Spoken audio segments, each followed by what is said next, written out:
Los cuentos tradicionales. El cuento es un texto narrativo que se caracteriza por ser breve y sencillo. La brevedad determina sus rasgos principales.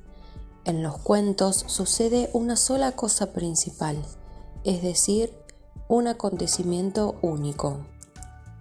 Los cuentos son dinámicos, porque comienzan y llegan hasta el final sin rodeos ni desvíos. Por eso se dice que en un buen cuento no debe faltar ni sobrar nada.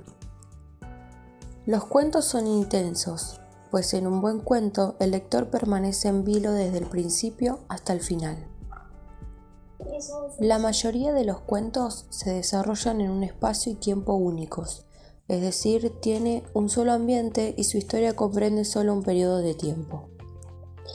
En los cuentos, los personajes son esquemáticos, es decir, que su personalidad no se describe detalladamente ni se desarrolla a través de la narración.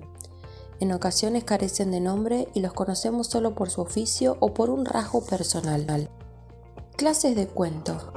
Los cuentos se pueden clasificar de distintas formas. Uno de los criterios de clasificación más usado es el origen. Según este criterio, hay dos tipos: el cuento literario o de autor o el cuento tradicional, que se deriva de la tradición oral. Lo que respecta del cuento literario es siempre una creación personal al que conocemos el autor. Tiene un autor, una persona que lo escribió. En el cuento literario el orden de la presentación de los hechos es clave porque produce un efecto con el lector.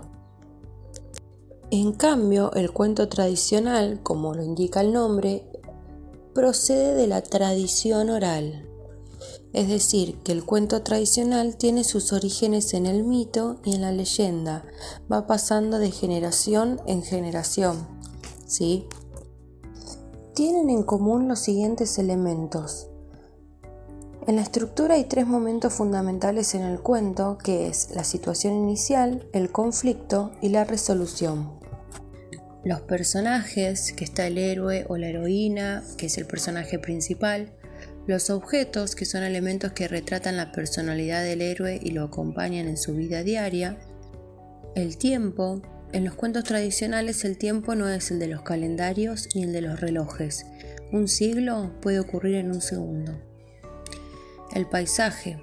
Los paisajes de los cuentos tradicionales son irreales y en ellos puede ocurrir cualquier cosa. Por lo general es un bosque, un castillo o un camino que conduce al destino final del héroe. Entonces ahora, haciendo un breve resumen de los cuentos tradicionales. Hay muchas maneras de contarlos. Los cuentos tradicionales no son siempre igual. Cada vez que se cuentan son diferentes. Además, en cada ciudad, pueblo o país se pueden contar de manera diferente, pero siempre tiene el mismo fin. Se cuentan en todo el mundo. La mayoría de los cuentos tradicionales se escuchan por todo el mundo. Se pueden oír en todos los idiomas, por ejemplo español, inglés, francés, alemán o chino.